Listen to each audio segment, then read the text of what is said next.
Friends, वाकई आप सभी से बात करके मुझे बहुत अच्छा लगा। मुझे खुशी है कि देश की नौजवान पीढ़ी देश के सामने मौजूदा चुनौतियों के सॉल्यूशन देने के लिए दिन रात एक कर रही है। पहले जो हैकेथॉन्स हुए उनसे मिले सॉल्यूशंस बहुत कारगर रहे हैं। हैकेथॉन्स में शामिल कितने ही स्टूडेंट्स ने अपने स्टार्टअप भी शुरू किए हैं। ये स्टार्टअप्स, ये सॉल्यूशंस सरकार और समाज दोनों की ही मदद कर रहे हैं। ये आज इस हैकाथॉन में शामिल हुई टीमों, हजारों स्टूडेंट्स के लिए भी बहुत बड़ी प्रेरणा है। साथियों, 21वीं सदी का भारत आज जय जवान, जय किसान, जय विज्ञान और जय अनुसंधान के मंत्र पर आगे बढ़ रहा है। कुछ हो ही नहीं सकता, ये बदल ही नहीं सकता, इस सोच से अब हर भारतीय बाहर निकला है। इसी नई सोच के चलते बीते 10 वर्षों में भारत 10वें नंबर से 5वें नंबर की इकोनॉमी बना है। आज भारत के यूपीआई का डंका पूरी दुनिया में बज रहा है। कोरोना के महासंकट के दौरान भारत ने मेड इन इंडिया वैक्सीन बनाई। भारत ने अपने नागरिकों को मुफ्त में वैक्सीन भी की प्रक्रिया भी पूरी की और दुनिया के दर्जनों देशों को भी वैक्सीन पहुंचाई। साथियों, आज यहां यंग इनोवेटर्स और अलग अलग डोमेन्स के प्रोफेशनल्स मौजूद हैं। आप सभी समय का महत्व समझते हैं, तय समय में लक्ष्यों तक पहुंचने का मतलब समझते हैं। आज हम समय के एक ऐसे मोड़ पर हैं जहां हमारा हर प्रयास अगले 1000 साल के भारत की नींव को मजबूत करेगा। आप इस यूनिक टाइम को समझे। ये समय यूनिक इसलिए है क्योंकि कई फैक्टर्स एक साथ आए हैं। आज भारत विश्व के सबसे युवा देशों में से एक है।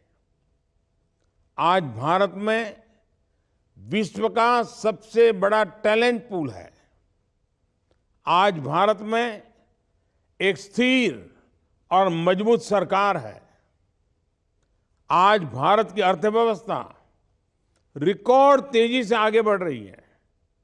आज भारत में साइंस और टेक्नोलॉजी पर अभूतपूर्व बल दिया जा रहा है। साथियों, ये वो समय है जब टेक्नोलॉजी हमारी लाइफ का एक बहुत बड़ा पार्ट बन चुकी है। हम सबके जीवन में टेक्नोलॉजी का जो प्रभाव आज है वो अतीत में कभी नहीं रहा। स्थिति ये है कि एक टेक्नोलॉजी के साथ हम पूरी तरह सहज भी नहीं हो सके तब तक उसका एक अपग्रेडेड वर्जन आ जाता है। इसलिए आप जैसे यंग इनोवेटर्स का रोल बहुत ही इंपॉर्टेंट है। साथियों, आजादी का अमृत काल यानी आने वाले 25 साल देश के साथ आपकी लाइफ को भी ये समय एक तरफ 2047 की तरफ की यात्रा और दूसरी तरफ आपके जीवन पूर्ण महत्व के महत्वपूर्ण वर्षों की यात्रा, दोनों साथ साथ है। भारत को विकसित बनाने के लिए हम सभी को मिलकर काम करना है और इसमें आप सभी का सबसे बड़ा लक्ष्य होना चाहिए भारत की आत्मनिर्भरता। हमारा भारत आत्मनिर्भर कैसे बने? आपका लक्ष्य होना चाहिए कि भारत को कोई भी टेक्नोलॉजी इंपोर्ट न करनी पड़े, किसी भी टेक्नोलॉजी के लिए दूसरों पर निर्भर रहना न पड़े।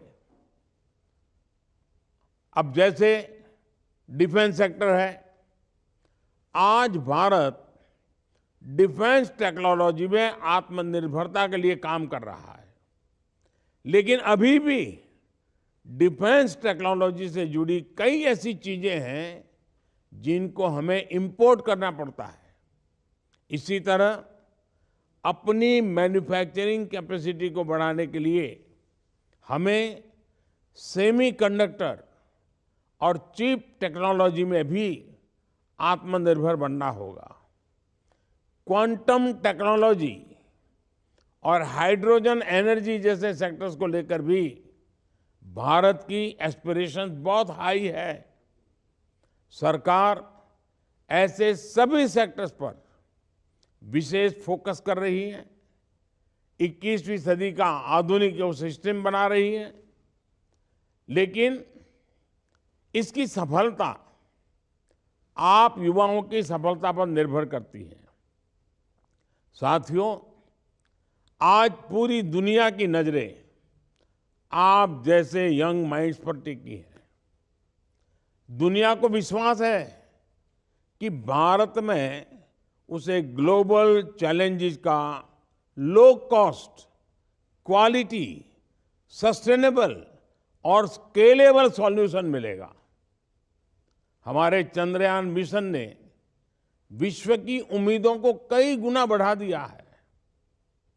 आपको इन उम्मीदों को ध्यान में रखते हुए अलग अलग सेक्टर्स में नई टेक्नोलॉजी को इनोवेट करना है।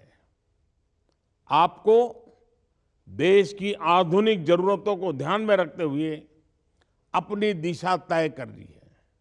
साथियों, स्मार्ट इंडिया हैकाथॉन का लक्ष्य देश की समस्याओं का समाधान और समाधान से रोजगार का निर्माण, एक ऐसे चेन को चला रहा है। स्मार्ट इंडिया हैकाथॉन से देश की युवा शक्ति विकसित भारत के लिए समाधान का अमृत निकाल रही है।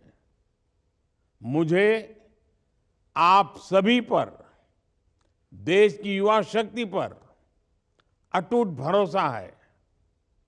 आप कोई भी समस्या देखें, कोई भी समाधान ढूंढे, कोई भी इनोवेशन करें, आपको विकसित भारत का संकल्प, आत्मनिर्भर भारत का संकल्प, इसे हमेशा याद रखना है। आप जो भी करें वो बेस्ट हो। आप ऐसा काम करना है कि दुनिया आपको फॉलो करे। एक बार फिर आप सभी को बहुत बहुत शुभकामनाएं, बहुत बहुत धन्यवाद।